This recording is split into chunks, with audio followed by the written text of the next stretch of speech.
All right, this is the Algebra 2, Unit 4, Lesson 7 video over multiplying and dividing complex numbers. So you've had an introduction to what complex numbers are, and you've looked at adding or subtracting, and now we are going to look at multiplying and dividing complex numbers. So first we'll start with multiplication.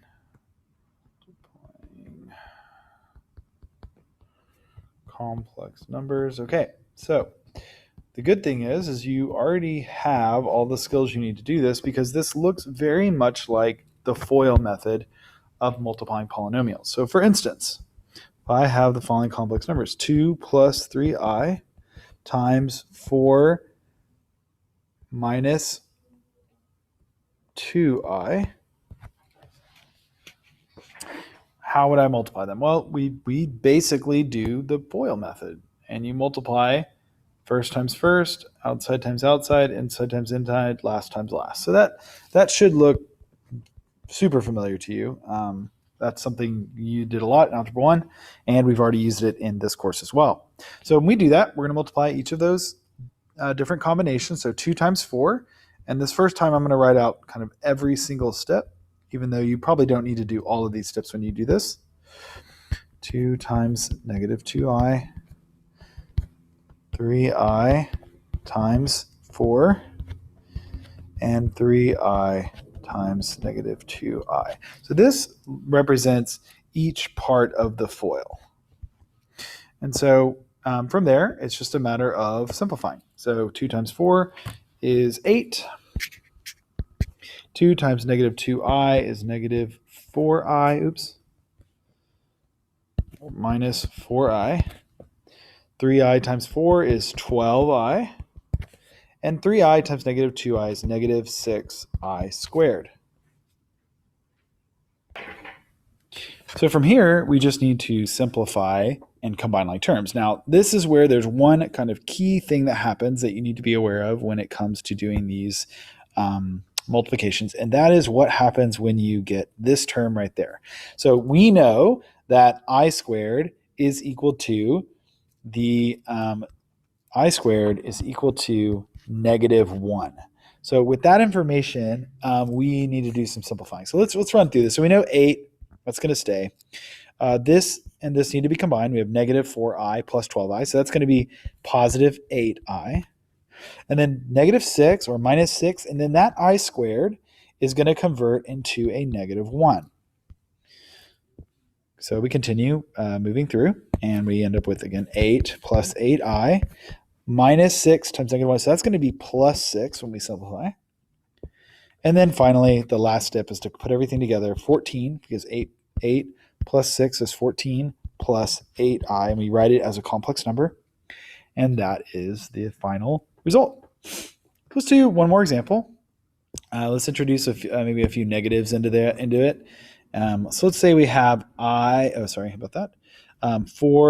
minus I times 3 plus 6i.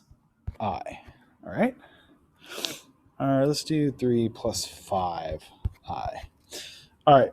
So again, we're going to do FOIL. We're going to multiply first times first, outside, outside, inside, inside, last. And then we're going to go through and get each answer. So 4 times 3 is 12. 4 times 5i is 20i. Negative I times 3 is negative 3i. Negative I times 5i is negative 5i squared. We're going to go and just make a note of the fact that we have an I squared there. And then in our next step, we're going to get 12. We're going to combine our i's. That's going to be 20 minus 3 is 17i. Minus 5, and then we're going to replace that with a negative 1. 12 plus 17i plus 5 is 17, because 12 plus 5 is 17, plus 17i. I did not intend to do that at all, but there you go. All right, so that's multiplying. So that's going to get you through number 4, number 5, let's see, 3, 4, and 5. And then we get to division.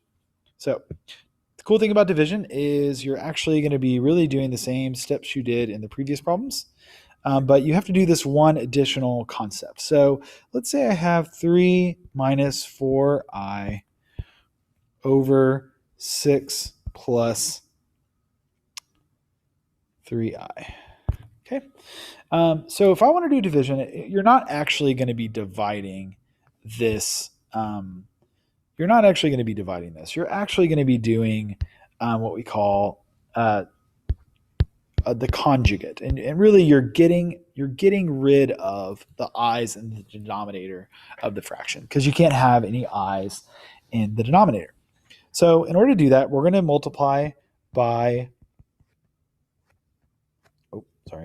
multiply by the conjugate.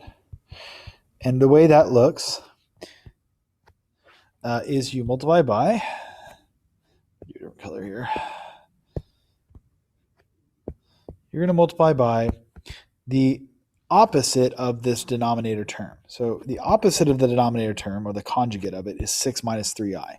And you're going to make a fraction that has 6 minus 3i on the top and the bottom. Again, all I'm doing is just taking this and changing it from positive to negative or negative to positive, depending on what it is. So we end up with two separate multiplication problems. And that just means we've got a little bit of extra work to do. So we're going to go through and do both of these. So I'm going to do this top one first. Again, we're going to FOIL this out. 3 times 6 is 18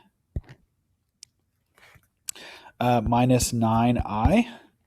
It's 3 times 3i. And then 4i times 6 is minus 24i. Negative 4 times negative 3, that's going to be plus 12i squared. All right. And then in the denominator, again, we're going to go through and we're going to multiply FOIL. 6 times 6 is 36. 6 times minus 3i is negative 18i. 3i times 6 is positive 18i. 3i times negative 3i is negative 9i squared. All right, so now we just have to simplify both parts of this fraction. We'll go ahead and work through this piece by piece. So 18 minus 9 minus 24 is going to be minus 33i. And then that 12i is going to be 12 times negative 1. So that's going to end up as negative 12 because we're going to change that to a negative 1. We're going to do the same thing here. We're going to change that to a negative 1. All right, 36. Look what happens. Those are going to cancel each other out. That's the whole point of doing the conjugate, is to get that middle I term to cancel out. Then we have minus 9 times I squared, which is negative 1, so it's going to end up being plus 9. And so in the final step, we combine everything that we have left, which is 18 minus 12, which is 6, minus 33i, divided by 36 plus 9, which is 45, and that is the end. So see, not really much different. You just need to understand this concept of the conjugate. And then everything else is the same as the multiplication problems from above. So here, just to get you started, as an example, you would need to multiply this times 7 plus 5i over 7 plus 5i. And you do the top and the bottom times that number. And then you continue to work it out that way. Same thing with number 7. Everything else is a review question. Determinant, you should be able to go back and look for the videos for that. The radius of this circle, let me look at this real quick. I'll just do this one for you since we haven't really done this together. I believe we're going to have 8, 16, we'll have 1, so that'll be 5. So your answer for this one is going to be 5. We didn't go over that, so that's why I'm giving you the answer for that one. All right, that's it for lesson 7.